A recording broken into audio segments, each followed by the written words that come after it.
Hola, buenas. Acá estamos con el diploma de Diseño Institucional y Gestión de Sitios de Memoria y hoy queremos, en el marco del curso que iniciamos ahora,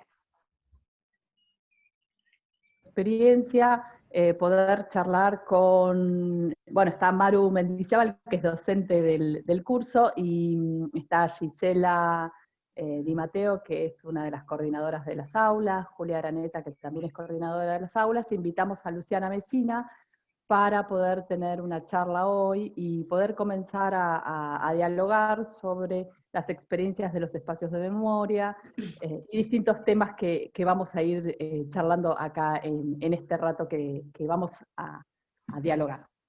Maru. Hola, muchas gracias. Hola Lu, hola Sami, buen día. Vamos a presentar primero a Luciana.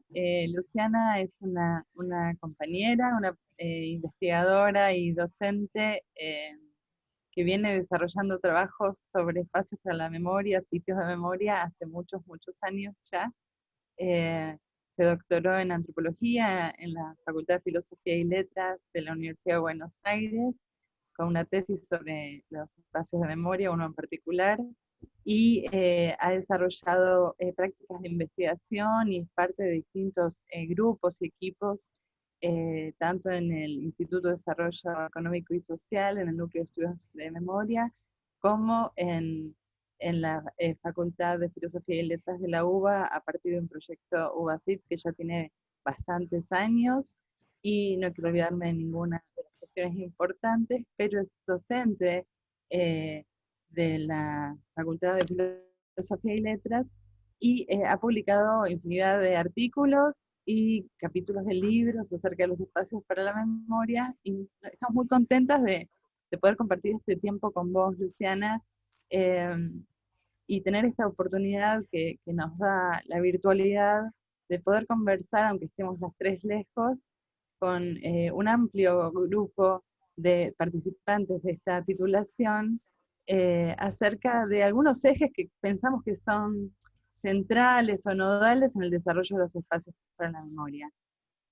Así que si te parece, tiramos algunos de los primeros ejes y después vamos charlando, ¿sí? Dale. Bueno, para empezar, queríamos preguntarte cuáles son para vos las cuestiones centrales, los hitos o las marcas fundamentales de esta política, los sitios de memoria, su trayectoria y cómo dialogan con las luchas por la memoria, la verdad y justicia en Argentina, considerando el periodo postdictatorial, ¿no? Eso para empezar. Y bueno, después seguimos adelante, si te parece. Bueno, hola a todas y la verdad muy agradecida de esta invitación y poder participar de alguna manera en esta diplomatura que la vengo siguiendo, es sumamente interesante. Bueno, Maru ya me presentó, pero me parece importante remarcar este lugar desde el que hablo, que es un lugar que está marcado o condicionado por la reflexión o por la trayectoria más académica, pero siempre en un intento por mantener un diálogo con los distintos actores que están impulsando, participando, gestionando en las políticas públicas y especialmente en los espacios de memoria. Entonces, bueno, ese es el lugar desde el que hablo, ¿no? Como decía Maru, hace muchos años que vengo trabajando sobre estas temáticas. Y bueno, un poco esa cantidad de años son la cantidad de años también que vienen teniendo estas políticas en Argentina. También importante decir que hablo desde acá, desde Argentina, y sobre todo con una mirada centrada en los procesos en la ciudad de Buenos Aires. Lo primero que me parece importante señalar es que esto que se presenta como una realidad consolidada, por lo menos en Argentina y en algunas en algunas experiencias, sobre todo en la Ciudad de Buenos Aires, en otros lugares del país también, en La Plata, en Córdoba, en Rosario, ¿no? Pero digamos, esas experiencias que tienen muchos años y que quizás a los ojos de un observador actual se presentan como un hecho bruto, como un hecho de la realidad, como algo obvio en su existencia, lo primero que me parece importante señalar es que no es así, que estas experiencias, digamos que los espacios que actualmente, o en los que actualmente se desarrollan políticas de la memoria, que todo es producto de un complejo recorrido en el que se entraman una cantidad de actores sociales, con marchas y contramarchas, con idas y vueltas, con discusiones, con momentos conflictivos, pero con una convicción y con una decisión importante en torno a estos tres pilares que se fueron también, que también se presentan como un hecho consumado, pero que no lo son, digamos, que tienen una historicidad, que son estos tres pilares que hacen a la lucha por la memoria, la verdad y la justicia en Argentina. Entonces, eso me parece como algo importante como punto de partida, ¿no? A problematizar, a tener en cuenta, naturalizar el destino último de estos sitios. Me refiero sobre todo a los sitios en los que han sucedido violaciones a los derechos humanos durante la dictadura militar en Argentina, ¿sí? Pero, digamos, me parece que no había nada en ellos que los destinara necesariamente a convertirse en espacios para la memoria y la promoción de los derechos humanos, sino que eso es absolutamente el producto de un recorrido social y de una cantidad de luchas y de, digamos, darle historicidad a todo ese proceso me parece que es como el punto de partida. Y reconocer esa historicidad es también darle lugar a la diversidad de las experiencias, que hacen a las singularidades propias de cada espacio actual, pensando en los espacios actuales en la Argentina. Hay algo así en la actualidad como alrededor de 40 o un poco más espacios para la memoria. Entonces, pensar en esa historicidad y pensar en los procesos a nivel nacional, pero también a nivel local, que lo fueron convirtiendo, que fueron pujando, que fueron haciendo que esos lugares se convirtieran o se refuncionalizaran en un lenguaje más institucional en espacios para la memoria, es también ver los modos en los que se anudan, ¿no? Lo universal, podemos decir, de la experiencia de la violencia estatal con las particularidades que asumió en cada caso, ¿no? Y las singularidades en los modos de recordar. Eso como punto de partida me parecía interesante destacar. ¿Hacia dónde vamos ahora? Una consideración bastante interesante al respecto de lo que estás diciendo es, si esto no estaba destinado a ser, ¿cómo es que sucedió, ¿no? ¿Cómo es que lo construimos, que nos encontramos ahora con esta situación de tener más de 40 espacios en Argentina y otros en desarrollo, y considerar también esta situación como una situación en la cual la diversidad experiencias? Si vos tuvieses que decirnos, bueno, ¿cuáles son las 3 o 4 dimensiones centrales que hicieron posible esta situación actual, este mapa de espacios actuales? ¿Cuáles serían las que vos destacás? Bueno, en primer lugar, algo que es indudable es la participación o la decisión en sostener reclamos vinculados a la memoria, o que fueron consolidándose como reclamos vinculados a la memoria y la verdad y la justicia por parte sobrevivientes familiares en un primer momento, ¿sí? Todos los organismos de derechos humanos, parece ineludibles, centrales, en términos históricos, para que esto se haya podido ir configurando como algo posible, ¿sí?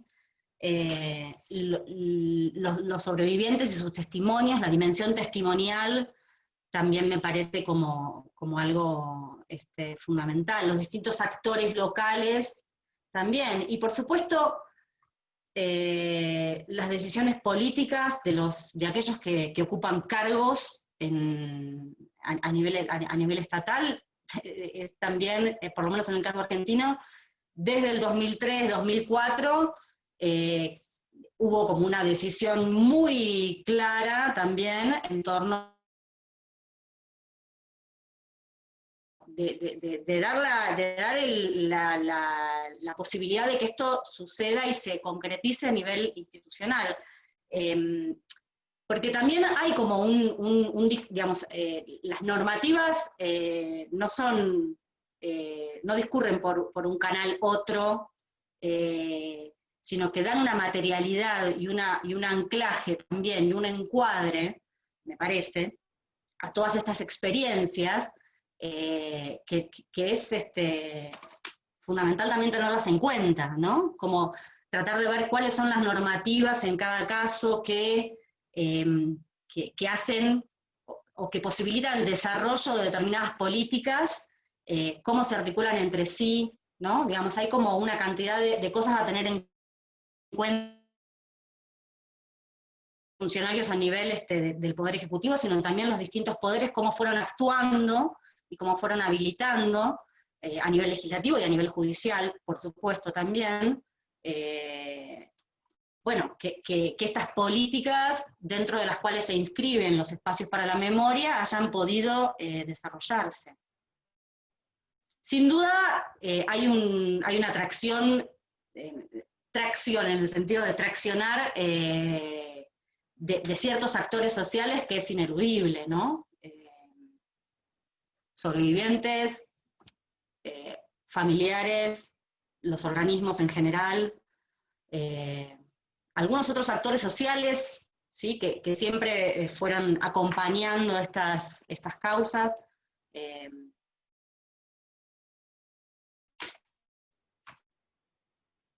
No sé si...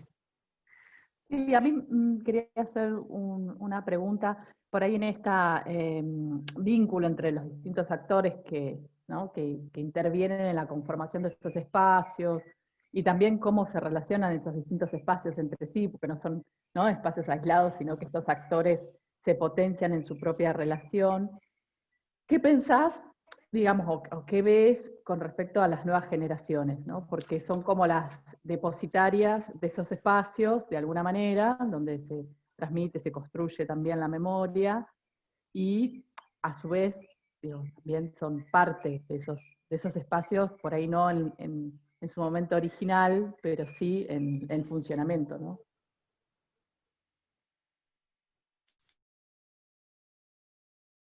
Espacios, porque también hay como una posta, ¿no? Quienes traccionaron en un inicio, pero quienes continúan con esas políticas a llevar adelante.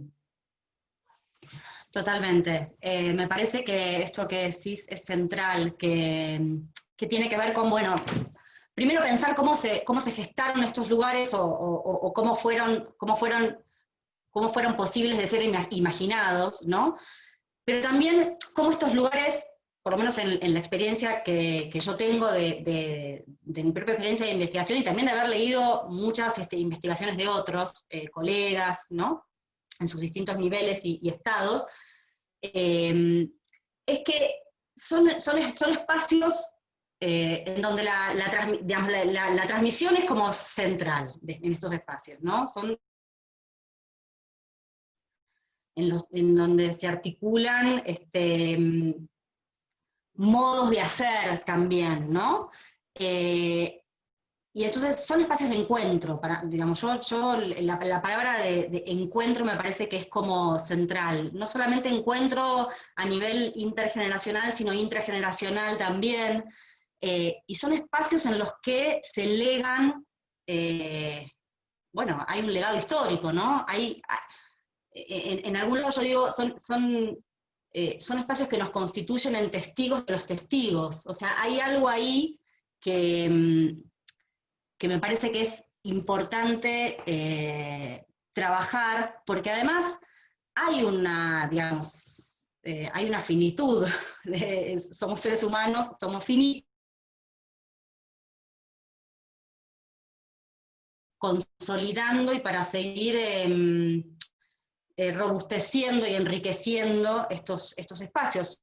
Con lo cual, bueno, hay una cantidad imagino, de debates y de cosas que se ponen en juego en torno a cómo se produce esa transmisión, ¿no? Y acá de nuevo esta diferencia entre transmisión y enseñanza, que me parece que es importante traer, porque la transmisión no se reduce a un objeto, enseñable, ¿no? Uno puede producir saberes o puede producir deliberadamente enseñanzas en torno al pasado, ¿no? O en torno a cómo este pasado se liga con el presente, pero también hay un modo de hacer en cada espacio que se transmite, ¿no? Que se transmite más allá del... Entonces me parece que ese hacer cotidiano en los espacios también es algo que se va transmitiendo y es algo que se va legando. Pero bueno, me parece que sí es importante entonces tener, o sea, digo, yo pensando como en los desafíos de los espacios, ¿no? Siempre estamos como, por lo menos esa es una de las cosas que a mí me preocupa y me ocupa, más que me preocupa, me ocupa, ¿no? Digo, ¿cuáles son los desafíos o en qué se manifiestan estos desafíos? Y un poco tiene que ver con esas aperturas necesarias para dejar entrar aquello que no está considerado, ¿no? Esas aperturas para dar lugar a la diferencia que traen necesariamente las nuevas generaciones.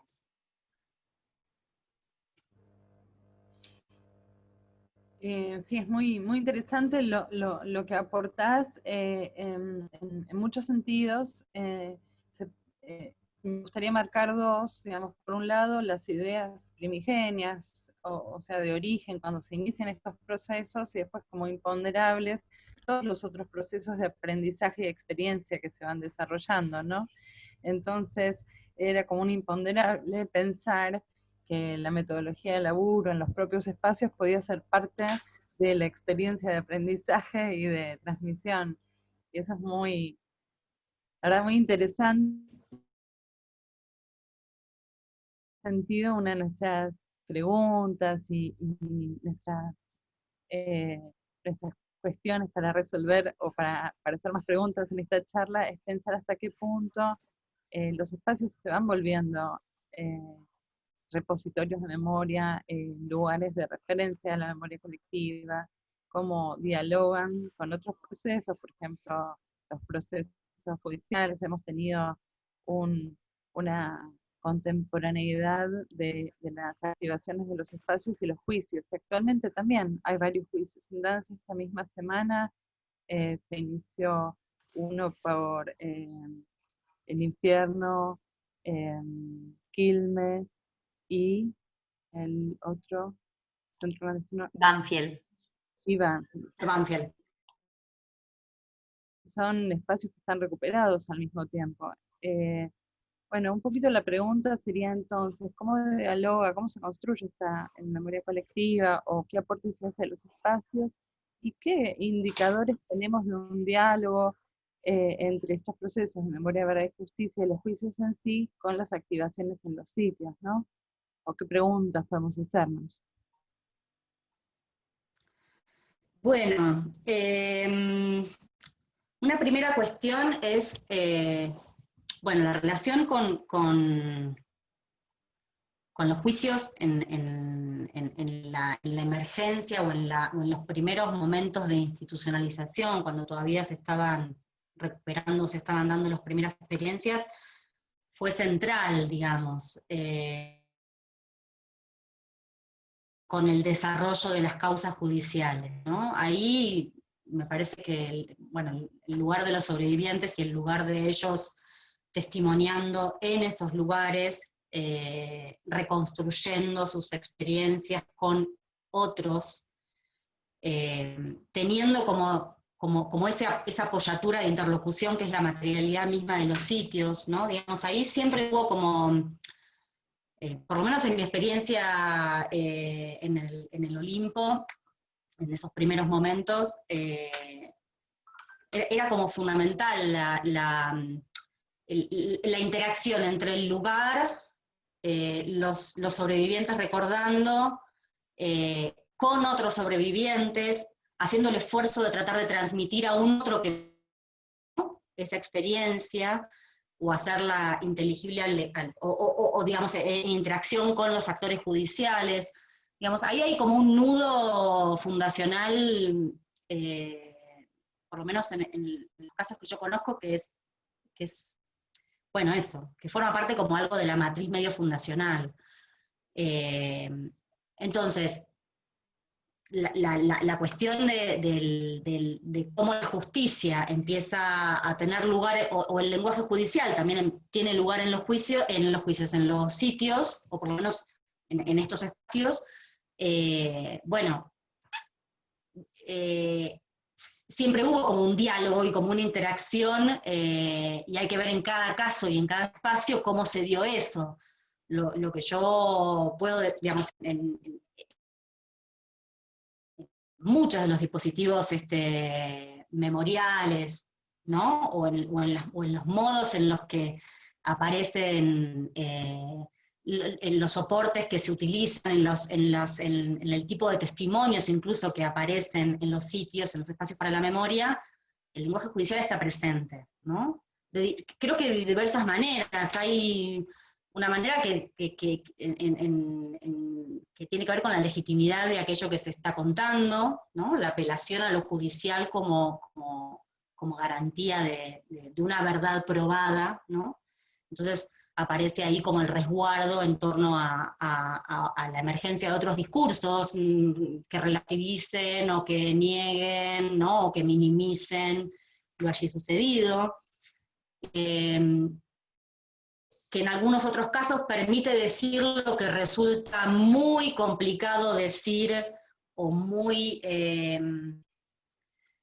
no sé si complicado, pero que puede llevar a un lugar no deseado en el mismo espacio. Digo, por ejemplo, apelar a la definición judicial de qué es la tortura, ¿no? También como permite dar como, no sé, digamos, hay que ver en el caso por caso, pero puede ser una elección vinculada a justamente no generar morbosidad o no generar una situación de parálisis frente a aquel que está visitando ese lugar, y a su vez también darle una legitimidad. Digamos, lo judicial siempre está presente marcando desde diferentes lados en los sitios, en los espacios. Para mí tiene que ver con que los espacios vienen, no se supeditan, digamos, obviamente a los procesos judiciales, pero están muy de la mano, e incluso la misma existencia de algunos espacios se resguardaba también en ser prueba o en tener medidas judiciales de no innovar, ¿no? De nuevo ahí como las medidas y las cuestiones institucionales empiezan como a jugar también en la constitución misma de los sitios. Entonces, hay algo ahí, hay un entramado ahí bien fundacional que es a desarmar en el caso por caso. Pero la cuestión de los procesos judiciales está desde el comienzo, ¿no? Acompañando de diferentes maneras la posibilidad de los desarrollos de los espacios para la memoria. Ahora, los juicios en algún momento van a terminar. de nuevo, la finitud humana. Los espacios, digamos, no, tienen la potencialidad de seguir, y eso depende, me parece, en gran medida de esto que Ian llama la cualidad dialógica, o bueno, digamos, cómo hacemos dialogar los distintos espacios, lo que decía Samantha, digamos, cuando el peligro, o algo de parte del peligro, es que los sitios se hablen a sí mismos solamente, ¿no? Y me parece que ahí es donde hay que potenciar estos lazos con otros ámbitos de la vida, que hacen, que no remiten estrictamente al pasado, sino que obviamente tienen que ver con las problemáticas actuales, que hagan a las violaciones de los derechos humanos, ¿sí? Pero me parece que ahí hay como algo a potenciar, no porque no esté hecho o porque no esté en intención, sino porque me parece que es un momento en el que hay que profundizar la institucionalización, y en esta profundización, o en este trabajo de pensar este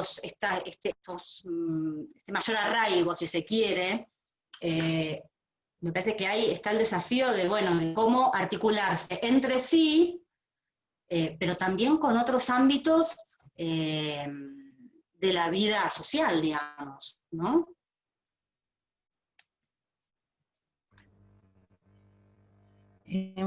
Muchas gracias, Lu. Mira, uno de los ejes también que siempre conversamos, y me parece que es súper rico para poner sobre la mesa y debatirlo, es que tanto en las normativas internacionales como en las nacionales, así como en muchos de los proyectos de los espacios para la memoria, se mencionan algunas cuestiones vinculadas ya no solo a la reconstrucción de lo sucedido y dar cuenta para el nunca más, sino también una noción que es bastante abierta, como en su interpretación, que es la reparación simbólica. A veces decimos, ¿cuántas cosas pedimos a los espacios para la memoria, ¿no? La reparación simbólica de las víctimas y el aporte a la reconstrucción de los lazos sociales. Aparece como una reiteración en muchas de las normativas, e incluso en nivel del Poder Ejecutivo Nacional. Entonces, esto que estás nombrando al respecto de la finitud y la articulación quizás más en una mirada cultural de los espacios para la memoria, te quería preguntar, por un lado, ¿cómo ves el problema, el eje o la dimensión de la reparación simbólica y los espacios para la memoria? Y bueno, ¿cómo se podría vincular esta dimensión con el desafío que acabas de plantear de la articulación hacia otros campos de la cultura y la educación, ¿no?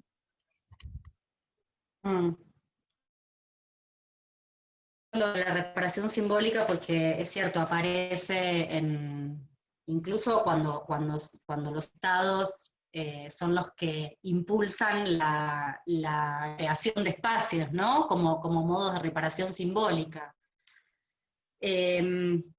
Bueno, ahí tenemos como toda la cuestión de qué entendemos por simbólica y qué entendemos por reparación, las dos cosas. Y si es posible la reparación, digamos, por supuesto que tiene que ver con pensar en términos sociales, ¿no? Digamos, porque definir qué es la reparación a nivel individual es como imposible, pero bueno, a nivel social, me parece que tiene que ver con el reconocimiento de haber sido víctimas, el reconocimiento de ese proceso de violencia estatal o de violencia.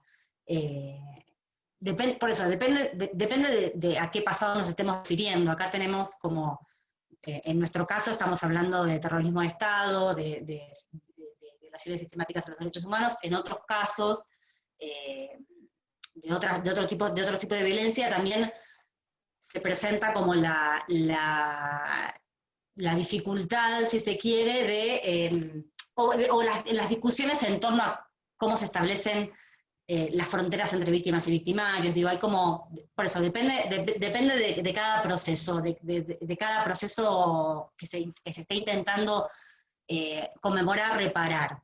Pero digamos, la cuestión de la reparación simbólica yo lo entiendo como justamente un reconocimiento a las víctimas, un reconocimiento a la positividad en el sentido de ocurrencia de esas violaciones, como piso de significación para pensar hacia un futuro, ¿sí? No sé bien si respondo a tu pregunta, Maru, o hacia dónde querías ir Obvio que con respondes. esta. Obvio que respondes la pregunta, sí. Ahí está Sami. Sí, yo en función de lo que decía Maru, ¿no? De esto de la reparación simbólica y demás, pensaba también, y el vínculo de los espacios de memoria con el presente y con la violación a los derechos humanos, pensaba que, ¿no? En una reflexión del enlace este que decíamos, bueno, de los actores y actrices, diría Laura Barrancos, que intervienen en los espacios de memoria, que también, digamos, intervienen en los espacios o la promoción y defensa de los derechos humanos en el presente. Digo, para pensar el vínculo entre los actores y los espacios de memoria. Y muchas de las personas que participan en los espacios de memoria están en instituciones y lugares que denuncian la violación a los derechos humanos del Estado hoy, también. Digo, y que se vinculan entre sí. Vas a Mendoza y está, bueno, la gente que hace los recorridos en las cárceles, digo, también, bueno, en la Comisión Provincial por la Memoria, en Quilmes se conformó un equipo también sobre violencia institucional, bueno, tuvimos un encuentro de violencia institucional que participaron todos los espacios de memoria, y me parece que es una temática que empieza a pisar quizás fuerte en los espacios y tiene que ver con, no sé si el legado, pero sí la continuidad, ¿no? Y el fortalecimiento de las políticas de memoria y de defensa de los derechos humanos, y el fortalecimiento democrático también. Digo, ¿qué hace el Estado? Totalmente. ¿No? ¿Y qué pasa con el Estado que sigue habiendo violaciones a los derechos humanos y violando convenciones internacionales? Entonces me parece que ahí hay algo que se está gestando y que es interesante fortalecerlo desde la gestión, pero interesante Sí, también pensarlo, ¿no? sí, que en algunos, digamos, yo creo que por lo menos en los casos que yo conozco, en algunos de los casos estuvo también desde un inicio, ¿no? Esta intención de trabajo sobre las problemáticas o las violaciones a los derechos humanos de la actualidad, ¿no? O por lo menos en intención y en proyección. Después, yo creo que hay momentos también, ¿no? Hay como momentos de ir como construyendo, y que la posibilidad de lo que vos estás mencionando, bueno, sí, tiene que ver cuando ya hay como un piso desde el cual también proyectarse hacia un futuro. Pero digamos, en muchos espacios estuvo como presente esta idea de que es muy complicado pensar, reflexionar o incluso ser ámbito de cobijo, de contención, ¿no? En relación a las violaciones a los derechos humanos del pasado, y hacer como mirada hacia otro lado para los del presente. Entonces, creo que sí, digamos, creo que es algo que se viene pensando en muchos espacios, y bueno, ahí entran otra cantidad de conflictos, me parece también, o otra cantidad de cuestiones que tienen que ver con los entramados políticos que hacen a la relación de los distintos actores y sus compromisos políticos con, bueno, distintos ámbitos de las agencias estatales, ¿no? Pero me parece que sí, que hacia dónde vamos tiene que ver con eso, con potenciar estos lugares como lugares que permiten, que son también lugares, son lugares que creo que cobijan o que contienen muchos sentidos, ¿no? Pero uno de ellos tiene que ver con la posibilidad de seguir denunciando o de seguir ejerciendo como lugares de referencia a la hora de, bueno, de denunciar o de luchar por determinadas injusticias del presente, o violaciones a los derechos humanos del presente, o situaciones de violencia institucional del presente.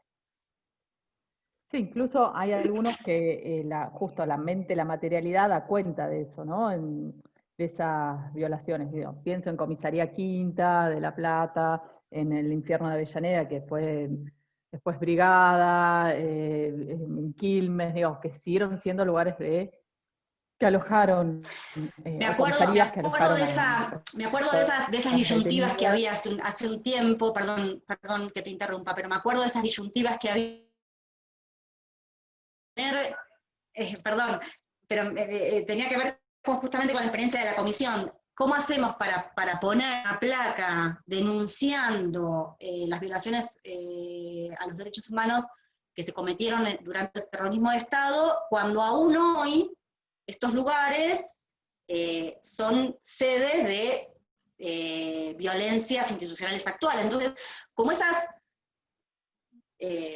no sé llamarlas disyuntivas, pero como esos momentos como de, bueno, de ¿cómo hacemos para, sí, llevar adelante esta política, pero al mismo tiempo para pelear para que esto no siga sucediendo en la actualidad, ¿no? O cómo no quedar entrampado en la denuncia de lo que pasó en el pasado y hacer como la vista gorda en el presente, ¿no? Entonces, todas estas cuestiones,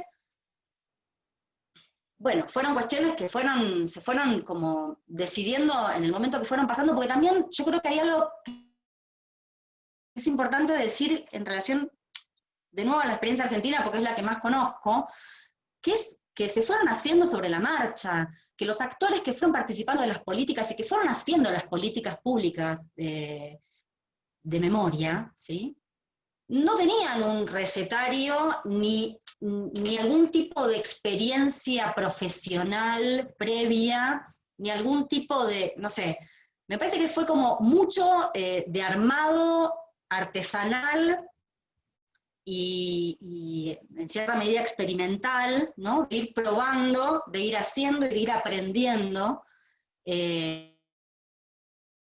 Llevamos como alrededor de 15 años, o un poquito más en algunos casos, ¿no? Pero me parece que eso sí es importante también, porque hubo como mucho de hacerse en ese camino, y sí, por supuesto, establecer articulaciones con determinados ámbitos no sé, del mundo profesional, del mundo académico, pero me parece que hubo como mucho aprendizaje en ese mismo hacer, y que los actores que hacen las políticas públicas de memoria, que hacen los espacios de memoria, se fueron constituyendo en esas prácticas. Eso me parece como también que me parece importante señalarlo. ¿Está Luciano? Me sumo, y está buena pregunta, con esto mismo que estás diciendo ahora al final. Como bien decís, hubo un aprendizaje, ¿no?, en tanto de los actores que encarnan la gestión de los sitios de memorias, así como de quienes llevan adelante las políticas públicas. Y te hago una pregunta en torno a una perspectiva, digamos. ¿Cómo imaginás que esos aprendizajes hoy se podrían institucionalizar en términos de legislaciones, de agencias, de instituciones mismas, que puedan dar valor, fortalecer y pensar en un futuro de estas instituciones que son los sitios de memoria? Bueno, yo puedo, digamos, me parece que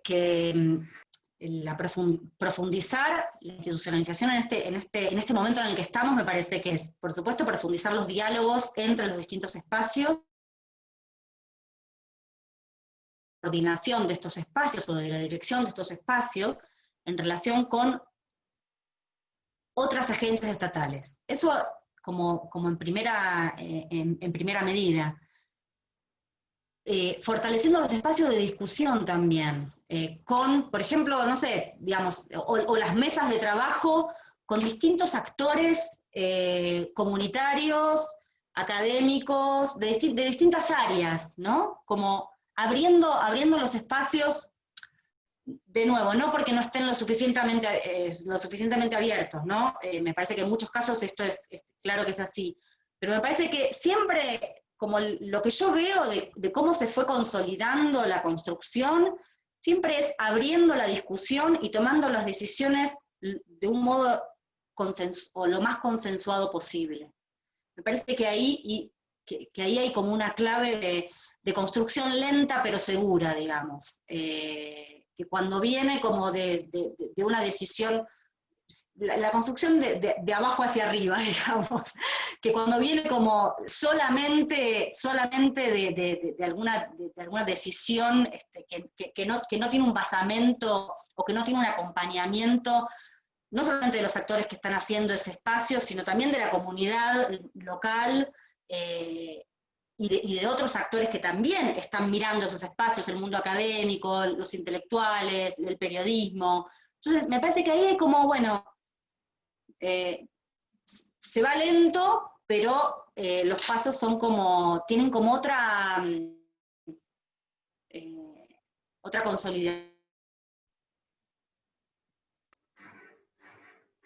Bueno, Lu, estamos pensando en una última pregunta, quizás tomando en cuenta algunos de tus textos en los que te referís al valor y el aporte pedagógico de los espacios para la memoria, y en particular sobre uno de los ejes que vos nombrás, que es la sensibilidad, ¿no? Cómo se activa una sensibilidad estando en los espacios y lo que puede generar esa sensibilidad en los que participan, hacen visitas en los espacios para la memoria. En ese sentido, me gustaría preguntarte cuál es, bueno, o que pensemos, cuál es el aporte de lo sensible en esta articulación tan polisémica. Por un lado, una articulación, una mirada hacia el pasado, una mirada hacia la violación de los derechos humanos en el presente, y una mirada sobre la propia identidad y la historia del pueblo, ¿no? ¿Qué lugar ocupa lo sensible en estos espacios para vos, en este gran arco pedagógico que se activa en cada uno de ellos? Bueno, a ver, me parece que lo que los sitios traen, lo que los espacios traen, justamente no es meramente información, eso está claro, ¿no? Me parece que lo que trae con una dimensión de lo sensible, como decíamos Maru, o de lo emotivo, que no se reduce a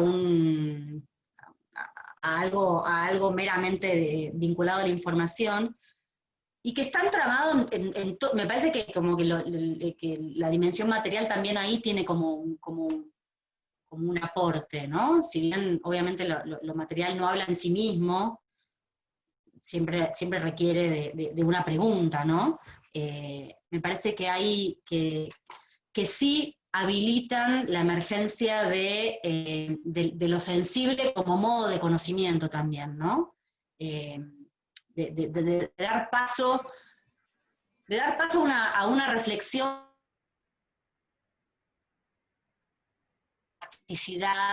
o a los datos fácticos, sino que se abren a otro tipo de cuestiones, porque además la experiencia misma de lo que traen o de lo que cuentan los sitios requiere de eso, digamos, requiere de ese tipo de abrirse a la posibilidad de transmitir también, o de que la transmisión de lo sensible esté presente, de lo emotivo, ¿no? de algo que tiene que ver con la emoción. Y también, digamos, hay algo de los espacios que conservan y que me parece que también tienen que ver con el núcleo duro, que son espacios de malestar. O sea, que hay algo del malestar que no cierra, que no... y que me parece que tiene que ser más, digamos, que tiene que ser más disparador de preguntas, o de lo que dispare, pero sin tratar de darle como de darle un cierre, de explicarlo todo, ¿no? Tiene que quedar en cierta medida ese agujero, porque hay algo que no puede ser explicado todo, ¿no? Y entonces también, bueno, hasta dónde la producción de saberes pedagógicos. Por supuesto que sí, desde ya es fundamental, es una de las funciones básicas, ¿no? de los espacios. La posibilidad o que tengan un rol pedagógico en torno al pasado y en torno a estos puentes entre el pasado y el presente. Pero también hay algo ahí que tiene que ver con dar lugar a que no puede ser explicado todo, y que si queremos cerrar todos los sentidos, lo que termina, me parece, pasando es que el sitio se cierra sobre sí mismo, ¿no? Entonces, bueno, me parece que hay un malestar constitutivo y hay algo digamos, que tiene que ver con lo que vos decías de la emocionalidad y de que es bueno, que hay una tramitación también muy singular de cada uno que lo visita o que lo transita. Bueno, hasta...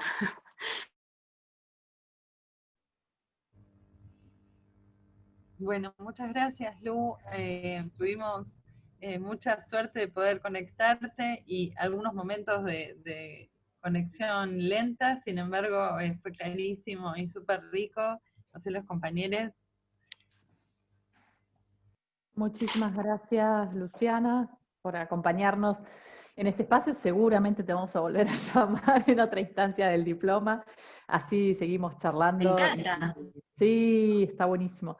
Así seguimos charlando y dialogando sobre estos temas que bueno, que generan, como vos decías, hay muchas cosas abiertas y eso es lo bueno, ¿no? Cuando generan muchas preguntas que nos movilizan y que hablábamos de esto ¿no? de la finitud, bueno, parece que no hay, con tantas preguntas que se generan en los espacios y tantas inquietudes, así que bueno, muchísimas gracias por aceptar. No, gracias a ustedes, en serio, muy agradecida que me hayan contactado. Muchas gracias.